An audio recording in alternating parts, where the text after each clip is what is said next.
Sebelum melanjutkan, jangan lupa subscribe dulu, terima kasih. Bab 471, apa yang matamu lihat?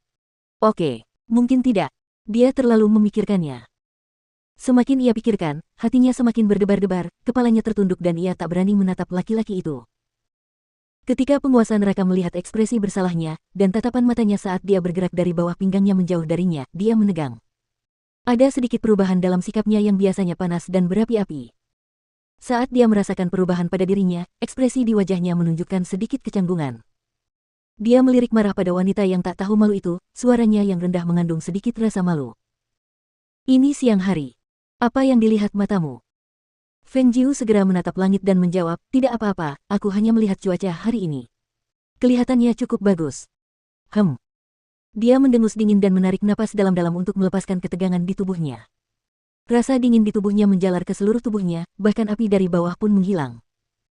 Angin sepoi-sepoi bertiup melintasi halaman dan membawa hawa dingin di udara. Feng Jiu merasakannya dan menatapnya. Dia teringat bahwa racun embun beku 1000 tahun di tubuhnya belum sepenuhnya hilang. Dia bertanya, itu, Tuan Neraka, bagaimana racun embun beku 1000 tahun di tubuhmu? Apakah kamu mengalami serangan? Apakah penawar racun yang kuberikan kepada serigala abu-abu manjur? Penguasa neraka itu menenangkan diri dan meliriknya, lalu menjawab dengan bibir mengerucut, baiklah, setelah aku minum pilmu, aku tidak lagi mengalami episode apapun pada tanggal 15 setiap bulannya. Bagus. Aku akan memberimu sebotol kecil. Kalau sempat, aku akan memeriksa hasil pemeriksaan darahmu dan mencoba menemukan obatnya. Dia berbicara seolah-olah dia mencoba untuk mendapatkan simpati darinya. Kenyataannya, dia telah melakukan kebaikan yang besar padanya. Dia telah menempuh perjalanan yang sangat jauh. Dia tahu niatnya, dan mengenai racun embun beku 1000 tahun miliknya, dia berharap dapat menemukan obatnya. Ketika dia melihat salah satu episodenya di Hutan 9 Jebakan, itu benar-benar menyayat hati. Sangat disayangkan bahwa itu adalah racun embun beku 1000 tahun. Jika itu adalah racun lain, akan jauh lebih mudah untuk menemukan obatnya. Penguasa neraka tidak berbicara. Dia mengeluarkan belati dan memotong pergelangan tangannya, lalu meneteskan darahnya ke dalam botol kecil dan memberikannya kepada wanita itu. Feng Jiu terkejut dan menatap pergelangan tangannya yang masih berlumuran darah. Dia tidak bisa menahan diri untuk tidak berteriak, apakah ada yang salah dengan otakmu? Aku bilang aku butuh sebotol kecil darahmu, tetapi aku tidak mengatakan aku membutuhkannya sekarang. Mengapa kamu memotong pergelangan tanganmu tanpa mengatakan apapun? Darahnya terlalu banyak.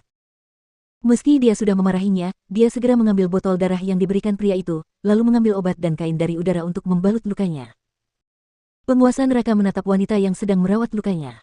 Meskipun wanita itu memarahinya, dia tidak bisa menahan perasaan tenang. Tatapan mata hitamnya melembut dan senyum muncul di bibirnya. Tidak apa-apa, hanya sedikit darah. Ketika dia berbicara, suaranya sangat lembut. Memang ini bukan apa-apa baginya. Dia biasanya tidak peduli untuk merawat luka kecil seperti ini.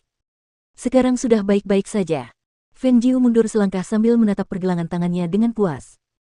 Tatapan mata penguasa neraka beralih darinya ke pergelangan tangannya yang diperban. Senyumnya memudar. Itu kain merah. Dia tahu itu robek dari salah satu pakaian merahnya. Sudah cukup buruk bahwa dia menggunakan kain merah, tetapi dia juga mengikatkan pita besar. Itu terlalu mencolok. Apakah dia takut orang lain tidak akan melihat lukanya?